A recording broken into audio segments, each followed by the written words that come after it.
Assalamualaikum warahmatullahi wabarakatuh. Saya Rani Ratnawati dengan NIM 211430013, jurusan Asuransi Syariah kelas A. Di sini saya akan mengerjakan tugas yang diberikan oleh dosen saya ya.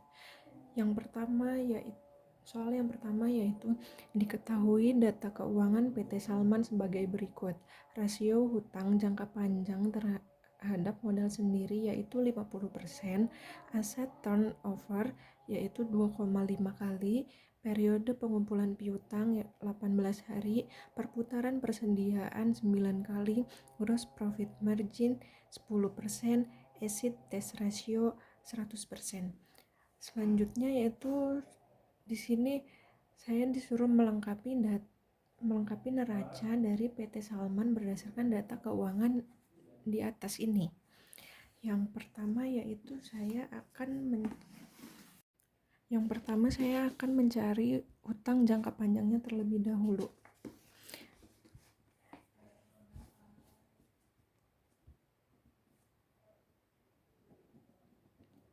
Rasio hutang jangka panjang dan modal sendiri itu 50%. Selanjutnya rumusnya yaitu long term ratio atau LTD sama dengan utang jangka panjang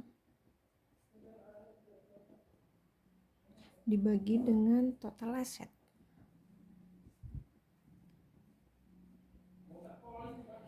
Yaitu ini dijadiin persennya dihilangin ya.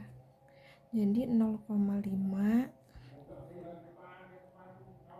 sama dengan utang jangka panjang dibagi dengan total asetnya, yaitu ada di sininya ya, yaitu ini dengan ini harga saham dan laba ditahan yaitu 100.000 ditambah 100.000. Jadi utang jangka panjang sama dengan 200.000 dikali dengan 0,5, jadi utang jangka panjangnya yaitu 100.000. Ini kita udah tahu utang jangka panjangnya yaitu 100.000. Kita tulis di sini utang jangka panjangnya 100.000.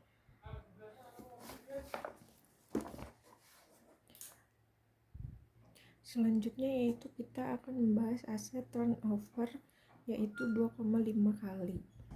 Aset turnover ini kita cari untuk penjualannya. Yang dua, aset turnover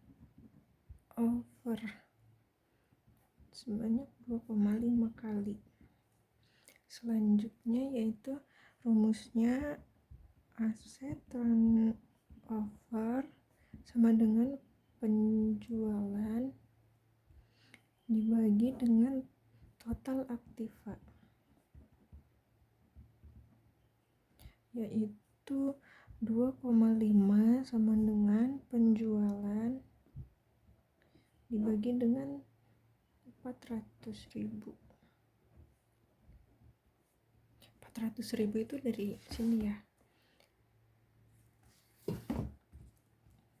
Selanjutnya itu penjualan dipindahkan ya. 400.000 dikali dengan 2,5 ini. Jadi penjualannya yaitu 1 juta rupiah. Selanjutnya yaitu periode pengumpulan piutang, yaitu periode pengumpulan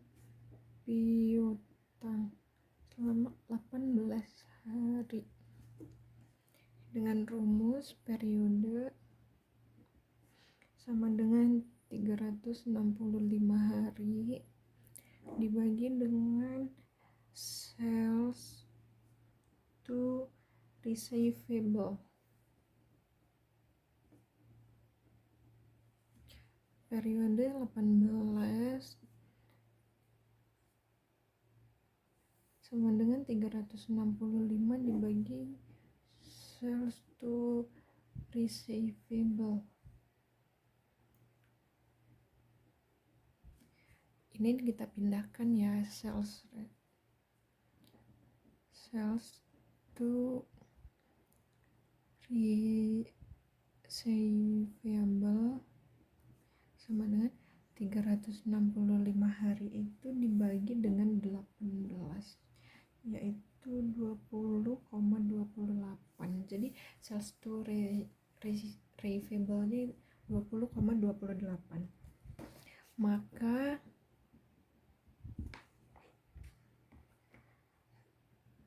sales to receivable sama dengan penjualan.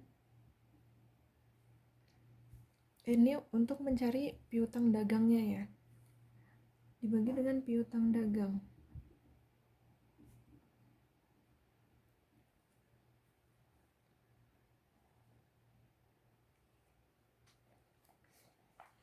Maka sales to receivable-nya diketahui ini 20,28 dibagi penjualannya, yaitu tadi 1 juta,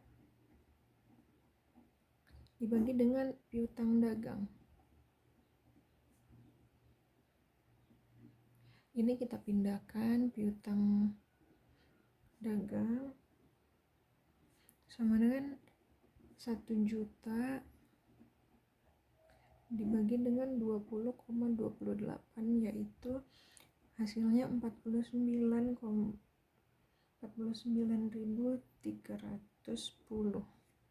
Ini hasil untuk piutang dagangnya. Selanjutnya yaitu perputaran persediaan sebanyak 9 kali. Langsung saja yang keempat ya. Perputaran persediaan sebanyak 9 kali dengan rumus sales to inventory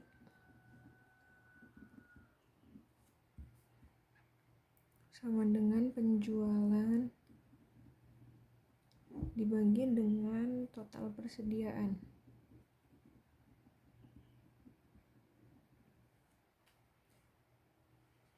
Sales to inventory-nya yaitu atau perputaran persediaannya yaitu 9 kali, 9 kita tulis 9. Penjualannya yaitu Rp 1 juta dibagi dengan yang kita cari yaitu total persediaan. Ini kita pindah total persediaan sama dengan 1 juta dibagi 9 ya.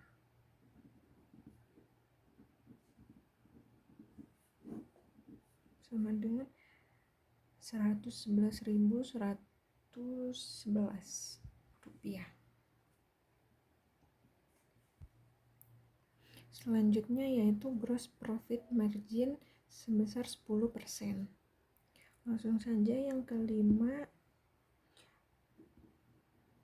gross profit margin 10% dengan rumus gross profit margin atau GPM sama dengan gross profit dibagi dengan penjualan. Ini GPM-nya atau gross profit margin-nya, persennya kita hilangin jadi 0,1 dibagi dengan sama dengan gross profit dibagi dengan penjualannya, yaitu 1 juta rupiah. Ini kita pindah, jadi 1 juta itu kita kali dengan 0,1. Gross profitnya yaitu 1 juta dikali 0,1 yaitu 100.000 rupiah. Selanjutnya yaitu acid test ratio sebesar 100%. Langsung saja, yaitu yang keenam, acid test rasio 100%. Dengan rumusnya yaitu ini acid test ratio persennya dihilangin jadi 1 sama dengan aktiva lancar dikurang dengan persediaan dibagi dengan hutang lancar. 1. Aktiva lancarnya belum kita ketahui ya. Ini yang akan kita cari di persediaannya, yaitu yang tadi 111.111 rupiah dibagi dengan hutang lancarnya yaitu 100.000. Ini kita pindah ruaskan. Aktiva lancar 100.000 dikurang 111.111 dibagi dengan 1. Aktiva lancarnya jadi ditambah, maaf ya, jadi 211.111.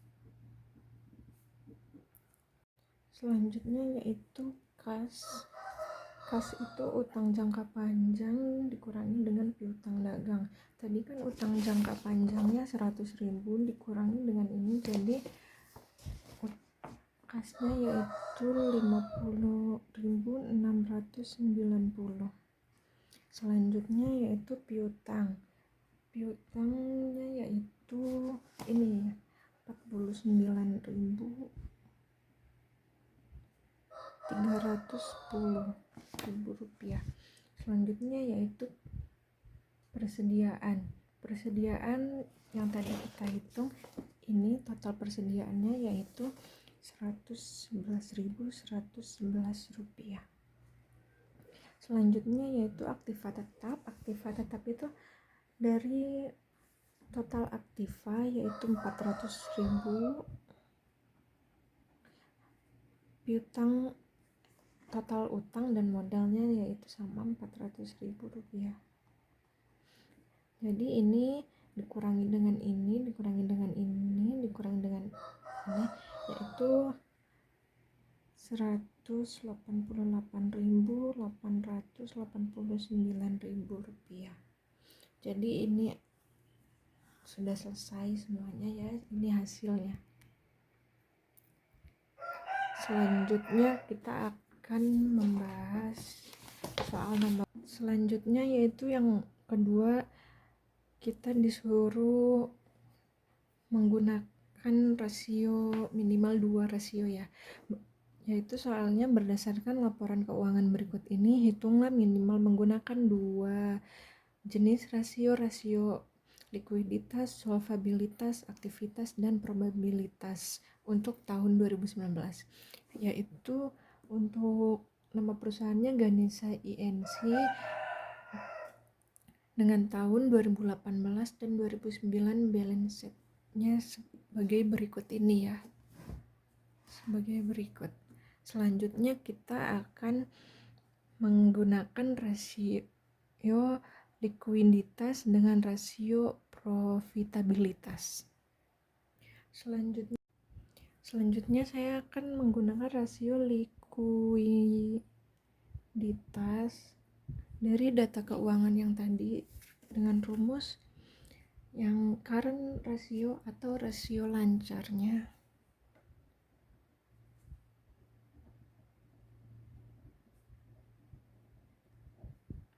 yaitu aktiva lancar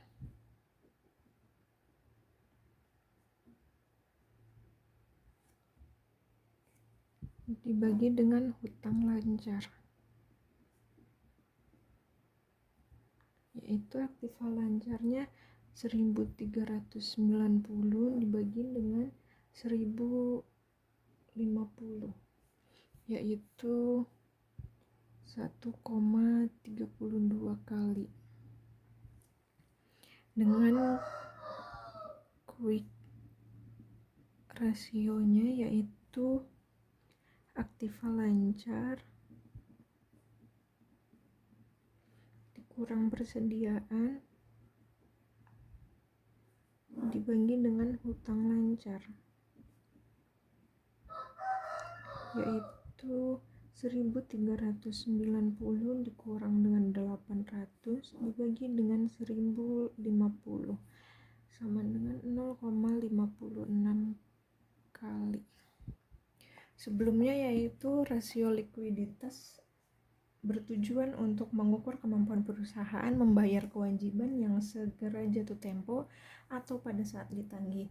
Rasio likuiditas perusahaan dikatakan baik apabila di atas 1,0. Jika sebaliknya di bawah 1,0, maka perusahaan tersebut dinyatakan likuiditas atau terkendala dari segi pemenuhan kewajibannya. Jadi dari Ganesha tersebut, berdasarkan data keuangan yang tadi, Ganesha INC dinyatakan likuiditas atau terkendala dalam memenuhi kewajibannya. Selanjutnya yaitu saya akan mencoba untuk yang rasio profitabilitas dengan rumus net profit margin NPM sama dengan laba bersih dibagi dengan penjualan sama dengan 665 dibagi 4.600 sama dengan 0,14. Selanjutnya yaitu return of equity, laba bersih dibagi dengan modal sendiri, yaitu 665 dibagi dengan 4.300 sama dengan 0,15. Sebelumnya rasio profitabilitas merupakan rasio untuk menilai kemampuan perusahaan dalam mencari keuntungan. Nah, jika return of equity-nya itu mendekati 1, maka semakin baik profitabilitas perusahaannya karena setiap aktiva yang ada di perusahaan tersebut dapat menghasilkan laba. Sedangkan pada Ganesha INC ini return of equity-nya hanya 0,15 saja atau sekitar 15%. Jadi perusahaan dinyatakan tidak profitabilitas karena return of equity-nya hanya 0,15 saja. Terima kasih, mungkin itu yang dapat saya jelaskan, kurang dan lebihnya mohon maaf. Wassalamualaikum warahmatullahi wabarakatuh.